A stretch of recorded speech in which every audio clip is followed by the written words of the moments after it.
Olá, queridos juvenis por Cristo, bom dia.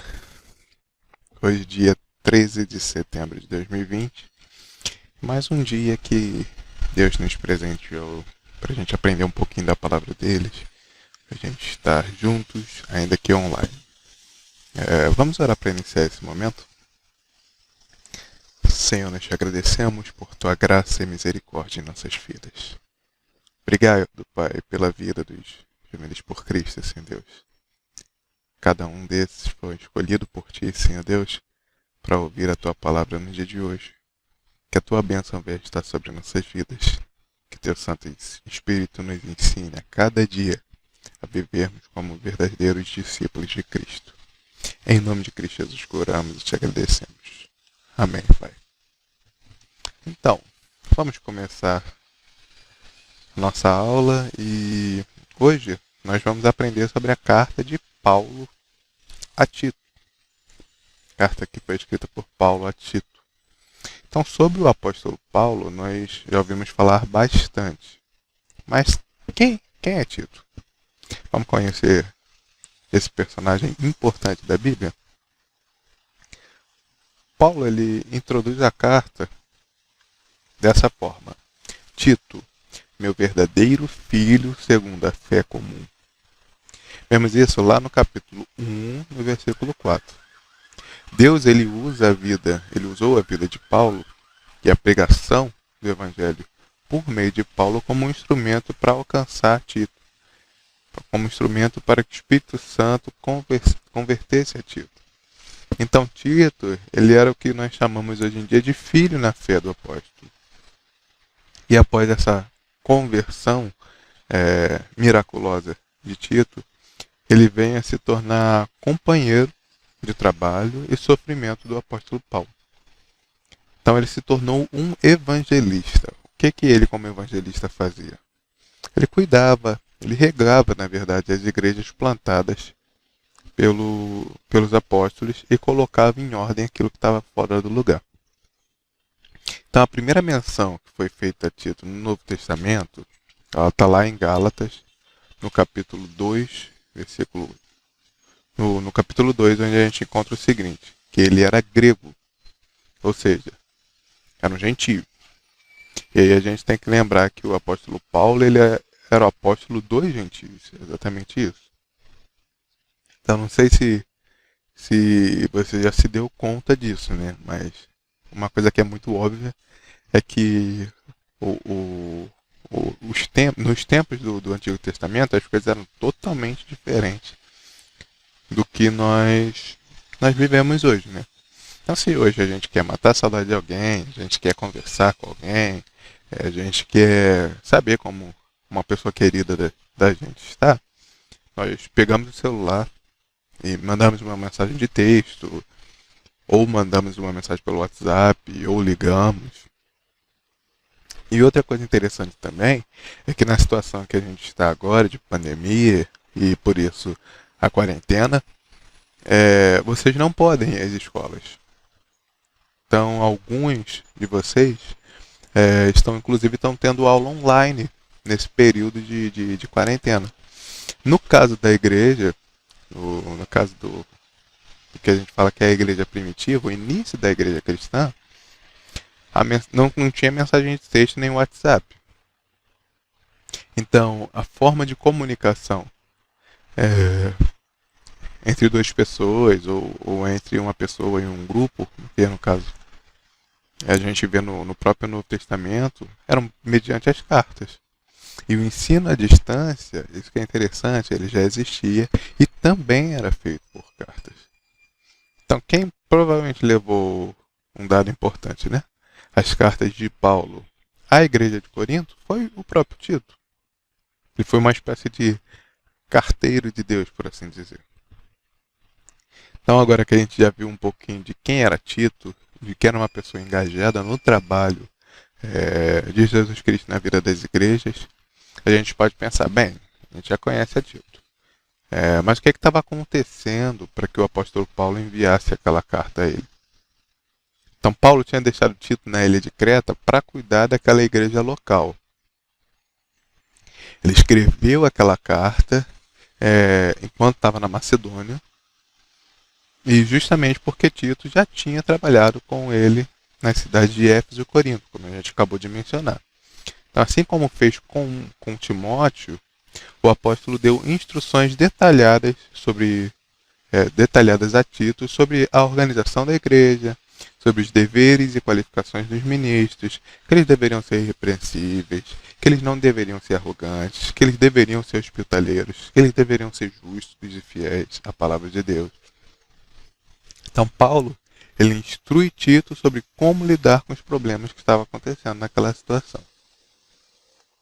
Então, você pode perguntar para mim, professor Lucas, o que estava escrito naquela carta? Bem, para vocês saberem de fato o que estava escrito lá, vocês vão ter que ler. Mas eu vou dar uma espécie de spoiler aqui. Mas vocês façam o favor de conferir depois. Justamente para saber se eu não estou falando bobagem ou se eu estou falando de acordo com o que está escrito.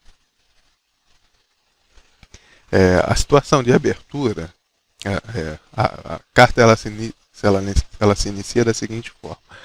O apóstolo ele lembra a Tito sobre a instrução que ele já havia dado antes em relação à ordenação dos presbíteros. E ele ressalta, como já falamos, a importância de um caráter num pastor, um caráter exemplar num pastor, para que ele possa manter a sã doutrina da igreja e justamente combater os inimigos da igreja, os falsos profetas. Paulo também ele dá orientações a respeito do ensino de Tito. Ele quer que Tito, ao se dirigir à igreja de Creta, insista com eles, que eles vivam suas vidas em harmonia com o que ele estava ensinando, em harmonia com o Evangelho de Jesus Cristo, visto que eles foram justamente alcançados pela graça de Deus e a partir dessa graça abundante sobre a vida deles, eles creram em Jesus Cristo e passaram a ter condições, por obra do Espírito na vida deles, de viver uma vida em obediência, uma vida que agradasse a Deus, uma vida como discípulos de Jesus Cristo de fato. E Paulo também fala em relação à igreja e à sociedade de Creta, que Tito deveria ensinar aos crentes a se sujeitarem às autoridades, a serem gentis com todos, demonstrando assim o amor de Deus ao próximo. Lembrando que Deus os livrou de seus antigos vícios. Deus livrou a vida dos cristãos de Creta do modo antigo que eles viviam. E justamente por Deus ter operado de forma tão misericordiosa e graciosa, que eles deveriam se apresentar uns aos outros como um exemplo de vida. Deveriam se apresentar àqueles que não conheciam Cristo como exemplo de cristãos, de cidadãos, de pessoas mesmo, como verdadeiros filhos de Deus. Então essas foram as orientações de Paulo ao próprio Tito. E isso me fez lembrar justamente as palavras do próprio Jesus Cristo. Jesus Cristo ele fala assim: entrem pela porta estreita, pois larga é a porta e amplo o caminho que leva à perdição, e são muitos que entram por ela. Como é estreita a porta e apertado o caminho que leva à vida, são poucos os que a encontram. Cuidado com os falsos profetas. Eles vêm a vocês vestidos de peles de ovelhas, mas por dentro são lobos devoradores. Vocês os reconhecerão por seus frutos. Pode alguém colher uvas de um espinheiro ou figos de ervas daninhas? Semelhantemente, toda árvore boa dá frutos bons, mas a árvore ruim dá frutos ruins. A árvore boa não pode dar frutos ruins, nem a árvore ruim pode dar frutos bons. Toda árvore que não produz bons frutos é cortada e lançada ao fogo. Assim, pelos seus frutos, vocês os reconhecerão. Então, o que é que Jesus estava falando? O contexto aqui era exatamente semelhante ao que Paulo estava querendo dizer a Tito, das prevenções que Paulo queria fazer a Tito, queria dar a Tito. Jesus está ensinando a imagem que é o seguinte: Se você pegar o fruto de uma árvore boa, aquele fruto vai ser bom. Se você pegar o fruto de uma árvore ruim, não tem como aquele fruto ser bom, porque a árvore já é ruim. Semelhantemente, se a gente for numa macieira, a gente só vai poder colher maçã daquela macieira. Se a gente for em qualquer outra árvore, a gente vai pegar um fruto concernente àquela árvore. A gente não pode ir na macieira, pegar o fruto e achar que vai sair abacaxi dali. Então, o que Cristo está ensinando é que os frutos, eles provêm da natureza de quem os produziu, no caso das árvores. E a imagem ela quer trazer justamente de que o reconhecimento de quem produz bons frutos ou o reconhecimento de quem produz maus frutos é justamente pelo próprio fruto. Os falsos profetas, eles dão maus frutos. Nós, como cristãos, até em consonância com o que está escrito em no Salmo de número 1, nós precisamos, e os cristãos precisam e darão bons frutos, porque nós estamos fincados junto a ribeiros de águas. Então, meus queridos juvenis, assim como o foco central dessa carta de Paulo a Tito, apesar de todas as outras coisas que eles vêm falando ao longo da carta, é sobre a questão da vida dos cristãos e dos cuidados que ele tem que ter com os falsos profetas.